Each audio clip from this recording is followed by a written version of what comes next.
हाँ भैया, एक बिरहा रामायण से सुनावे जाते संधा सारनाथ वाराणसी श्रीमान प्यारेलाल कवि जी की स्टूडियो है।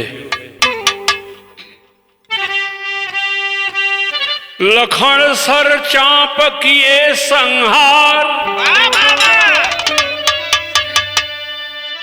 मचा लंका में हाहाकार, छोड़ संसार चला जब इंद्रजीत बलवान।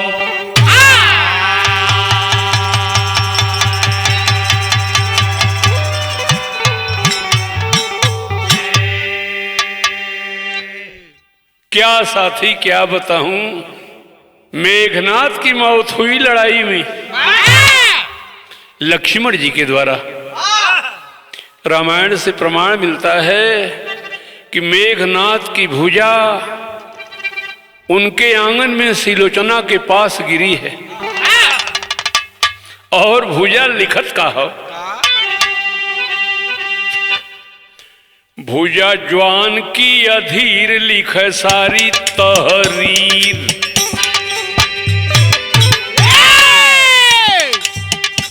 भुजा ज्वान की अधीर लिखे सारी तहरीर,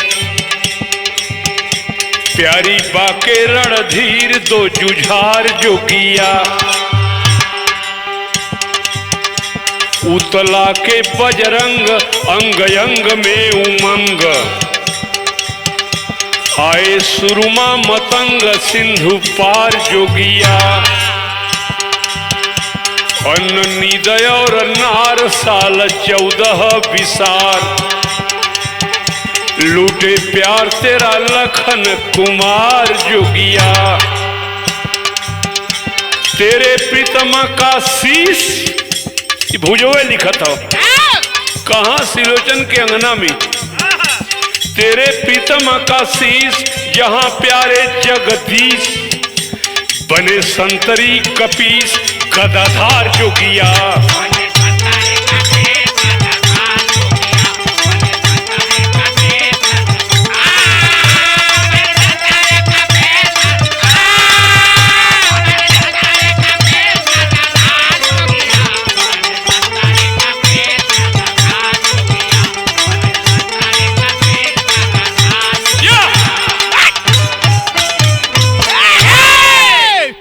जोरी सबे भुजा अंगना में लिखे लगल, पति के वियोग में सिलोचना रो रही है। अतर जो है हो राजेश बाबू,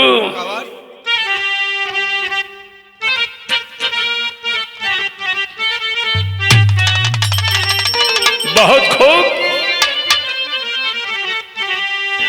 माता हो ललनवा देदा,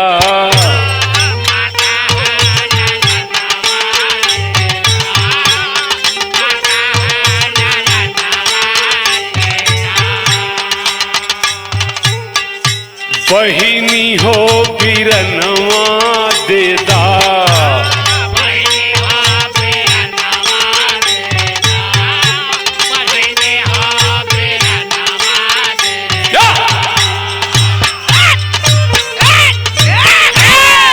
देशवा के करनवा देदा, अरे सागरो गहनवा देदा, माता हो ललनवा देदा, बहिनी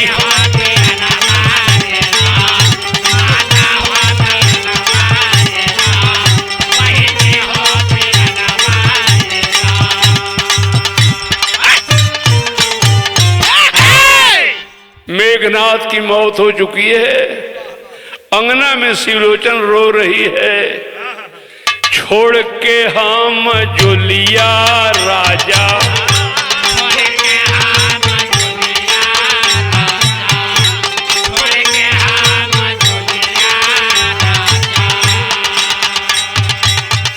खेलला खूनी होलिया राजा,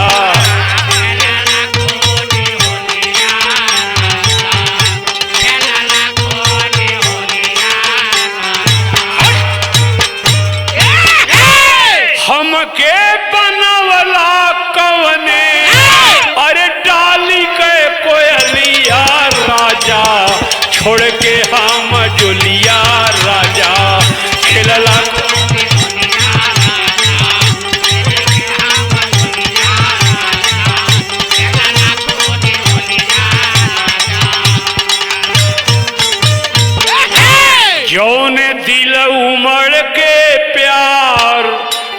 फूलवन सजावे हार।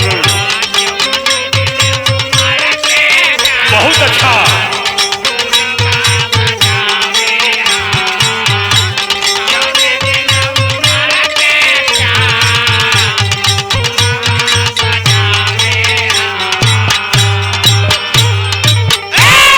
जौने दिल उमड़ के प्यार, अरे ई फूलवन सजावे हार।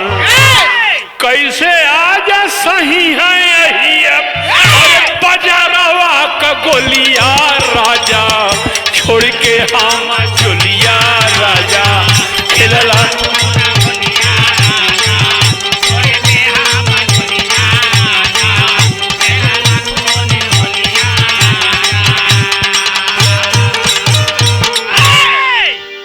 वाह भैया राजेश जी, नजम आ गए।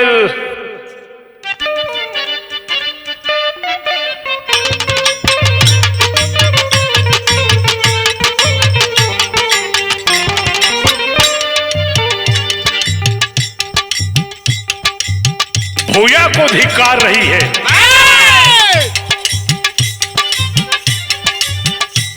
जिस बाहुबल का सौरभ ब्रह्मांड में था छाया, जिस बाहुबल का सौरभ ब्रह्मांड में था छाया,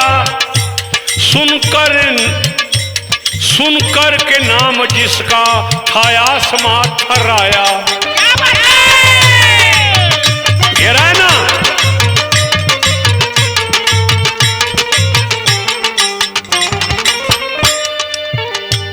वह इंद्रजीत बाप, वह इंद्रजीत प्यारा सपनों में खो गया है। वह इंद्रजीत प्यारा सपनों में खो गया है। लंका में अस्थि पिंजर जुग जुग को सो गया है।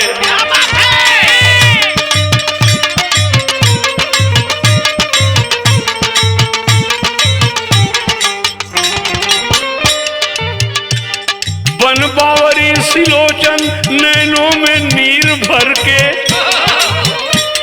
बनबावरी सिलोचन नैनों में नीर भर के, 10 शीश पास पहुंची बोली है पांव धर के।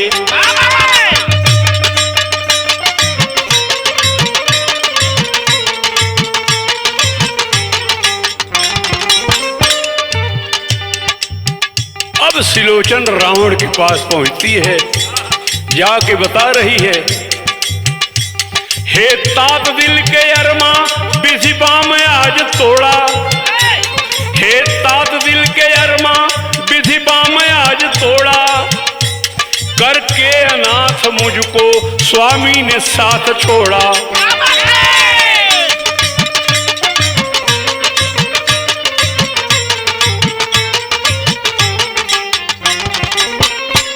श्री रामचंद्र दल में है शीश दिल चमन का,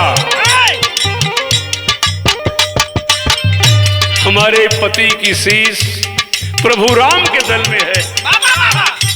श्री रामचंद्र दल में है शीश दिल चमन का, एक आसरा लगी है जौहर चिता मिलन का।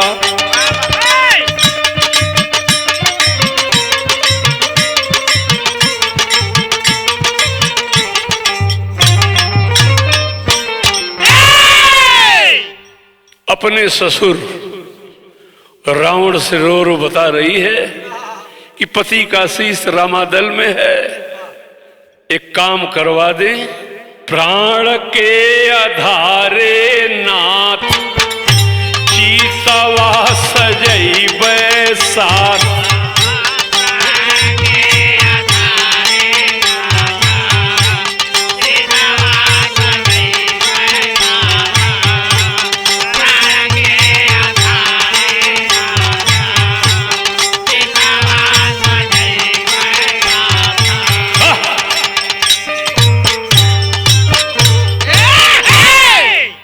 गोदिया में लेके शीश चली है झूमत डोलिया राजा, छोड़ के हम जुलिया राजा।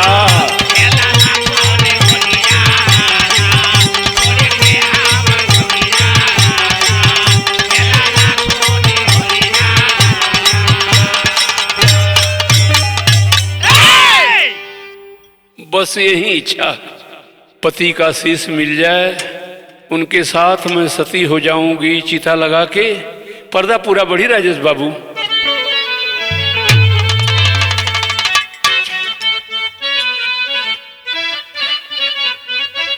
बस बस सिनेमा का लय हो। रावण तो रावण, 1 लाख बेटवा 1.25 लाख नाती, केव दिया 12 वाला ना। चलो सिलोचन के बात सुन के रावण गुस्सा में, तरह जो है हो पहन चली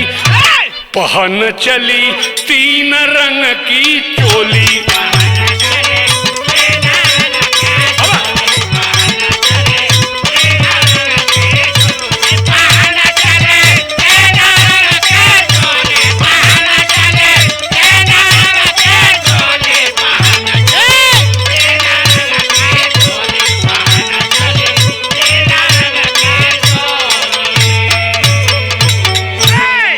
गरज पड़ा सिंह बबर मतवाला।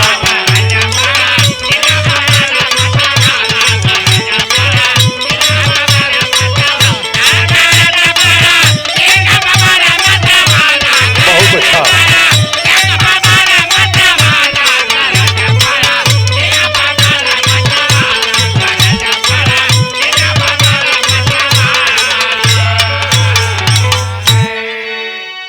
देखूंगा कितनी ताकत हरी में। अच्छा ये जोरे के रावण तैयार हूं, कुल बेटवा मर जाए। कल सुन, देखूंगा कितनी ताकत हरी में, अरे जबकि पड़ेगा पाला। गरज पड़ा सिंह बबर मतवाला।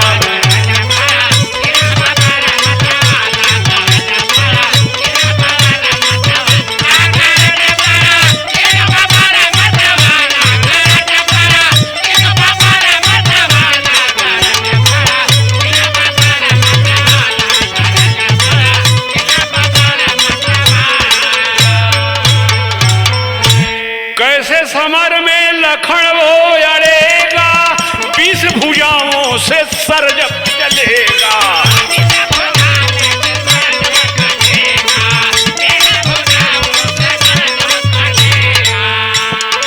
उमड़ेगी सागर तरंगे लहू से, भूलेगा कंठी माला। गरज पड़ा सिंह बबर।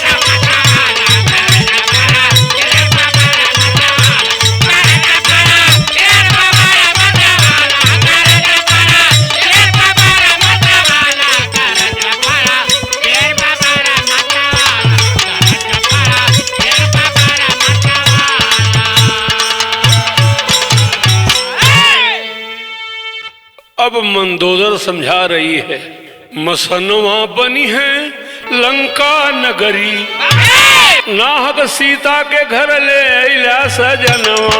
मसनवा बनी है लंका नगरी।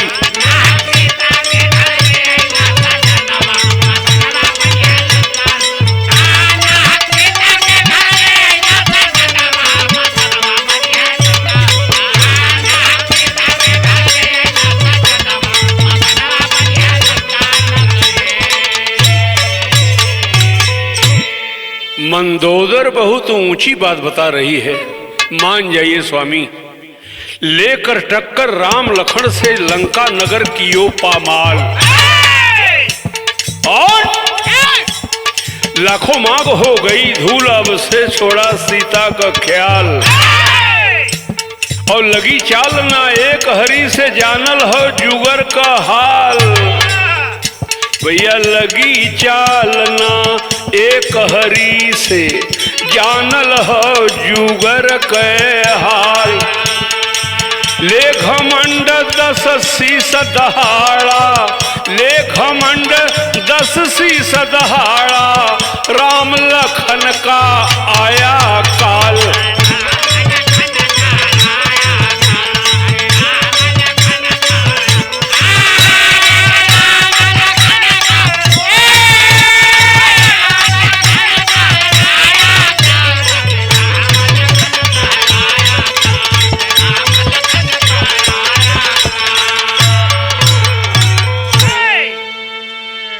चिरपिया के शीश बदे निकली है सिलोचन नार। अब सिलोचना रामादल में जा रही है। रक्षक सेना बिना शस्त्र के संग में चली अपार। मसनवा बनी है लंका नगरी, पहुंची बिरहबाम था जहवा हरि सयनवा। अरे सयनवा लंका से पलटन सिलोचना के साथ जा रही है, बिना शस्त्र के हैं। रामा दल के लोग बड़ा उहापोह में हुन। यहाँ तरज हो राजेश बाबू माई बहन बुढ़िया माई गावेलिन।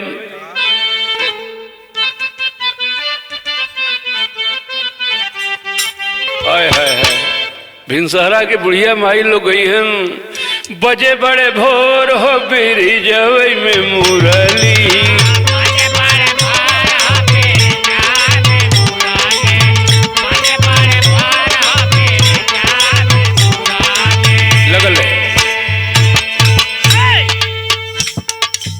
जोने समय सिलोचन जात हो, रामादल का पोजीशन हो।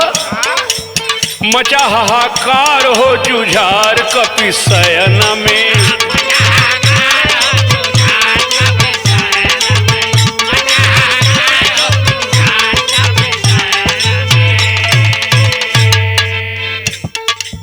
कोई कहे पुत्र के वियोग 10 शीस रामा।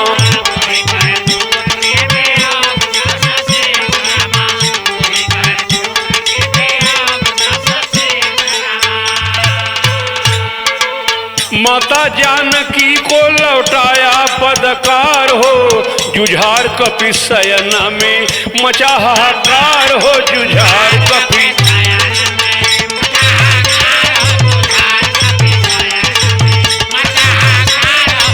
लगल है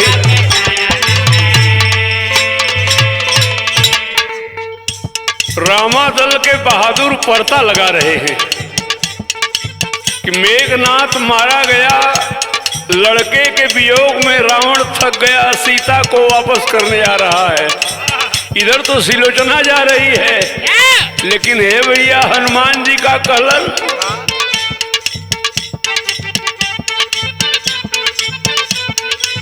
नाथ के शरण में जाके बोले बजरंगी रामा। और देखा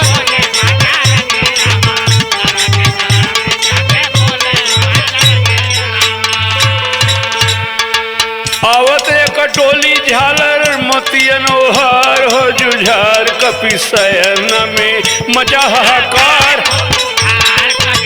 बाबा बाबा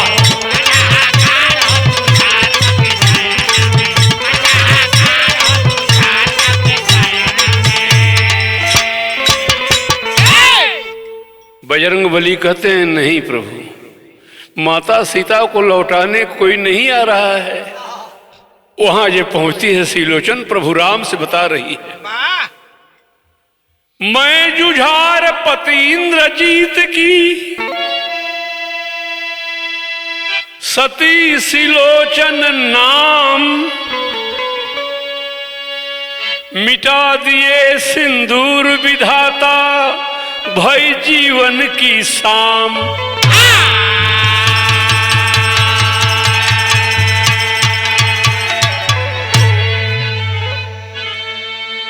तरज हो राजेश भाई।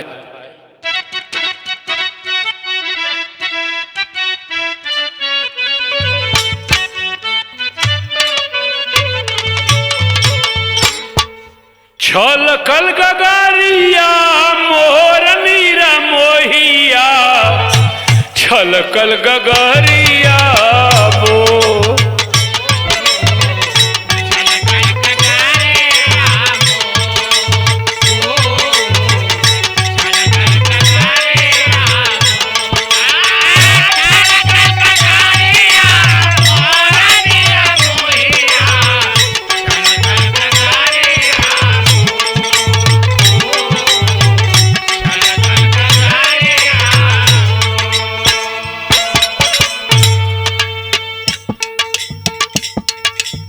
शिवलोचन अपने पति के लाश पहुंच के रो रही है स्वामी। टूटे नहीं अरवा का डोर मन मिटावा, लगली स्नेहिया कटोर हो, लगली स्नेहिया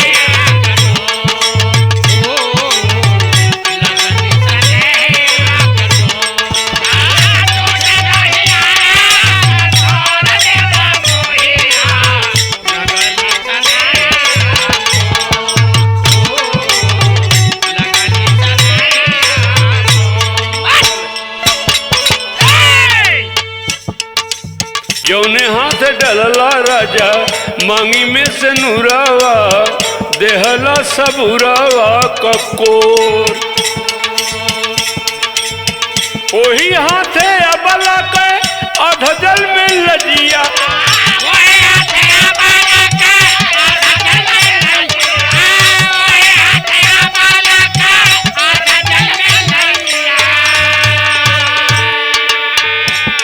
पति के लाश के पास विलाप कर रही है।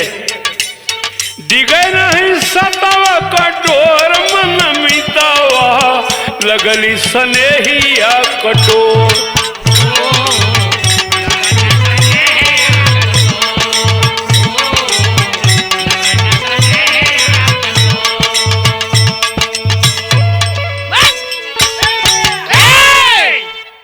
एक बात सिलोचन और कहती है, अटल जो होए पति बरता धर्मवा, आखिरी अरज बाट मो।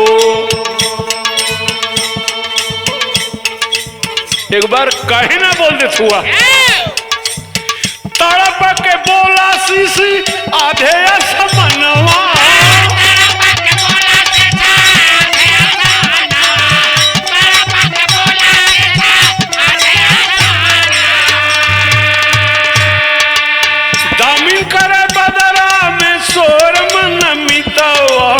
लगली सने।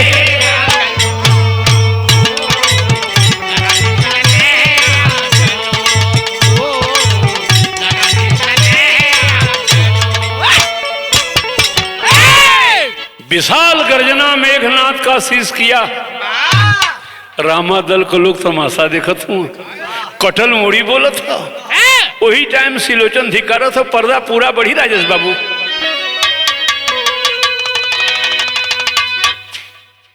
अरे बिरथा भाई जवानिया राजा तोहरी जंगवा में, बिरथा देहला जननी का दूधावा बनाया। बहुत अच्छा।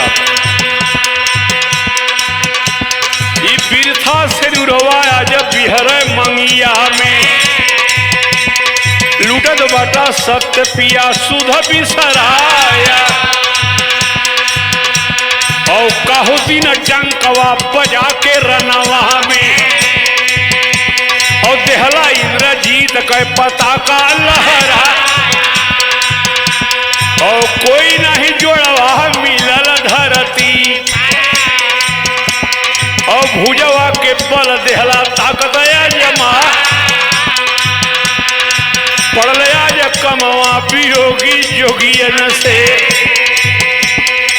कहाँ बिरतैया तोहरी गईली हो भूला। क्या बात है साथी। शिवलोचन वही मुड़िया के मेहना मारा था, गर्जत हुआ। आज दू योगिन से काम पड़ल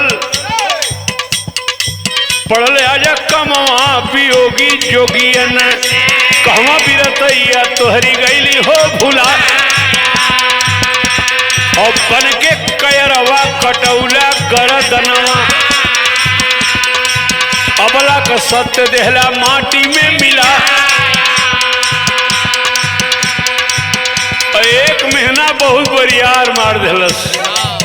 कलश सुनाए स्वामी, मालूम जब होती राजा पहले हवलिया, तब बाबू के पतलवे से ले तो बोलवा।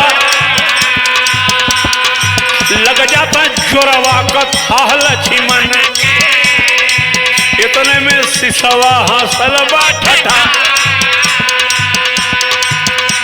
और बंद भई बोलिया जुझार बनरन के, लजिया के मारे लहले गर्दन झुका।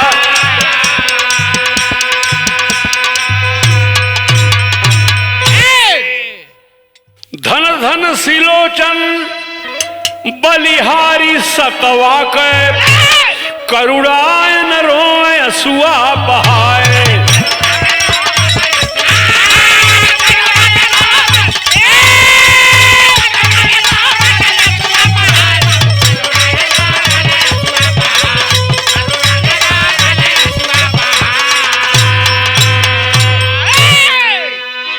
कटल मुड़ी के इतना मेहना मार दिलस, जनले हुई अपने पिता के पताल से बुलवा ले। रामा दल का पता लग जात कितने बलवान लोग हैं। मुड़ी की आवाज सुन के रामा दल के जवानों की गर्दन झुक गई।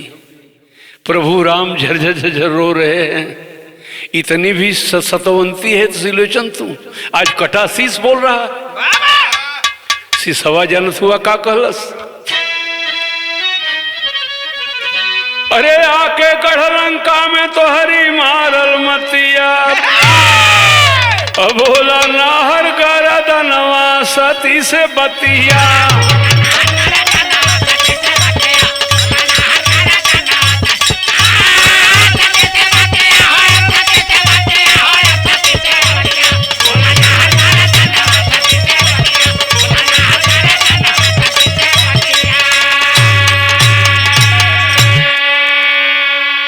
अरे नादान मेहना मार रही है, तेरे पिता क्या करते? क्या वो दिन भूल गई? कटल शीश कहा था तेरे पिता संग पतालपुर में 16 दिन हुई लड़ाई, और छीन के जबरी किए सगाई, कहा गई वीरताई, और नाहक मारा जिनमें हनवा सती से बतिया।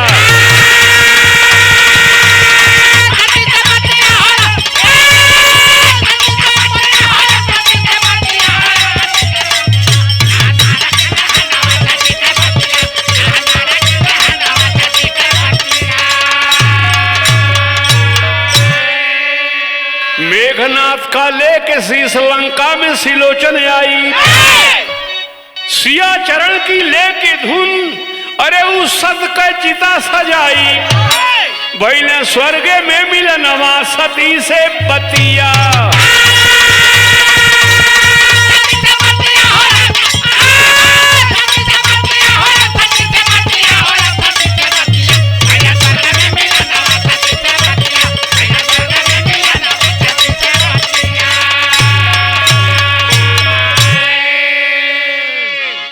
को चार मुड़ी ने बोलल राजेश भाई, बर्बरीक की मुड़ी, अश्वत्थामा की मुड़ी, और अभी सुने हैं मेघनाथ की मुड़ी, कलयुग में कबीर के बेटवा कमाल का मुड़ी, अटल बिहारी बिना बिहारी साल बिरह बिहारी, पत्तू पद की आस है बर रहिया रहे निहारी, मसनवा बनी है लंका नगरी, गाना पर सीधन का उड़ा दुई का जनवा, मसनवा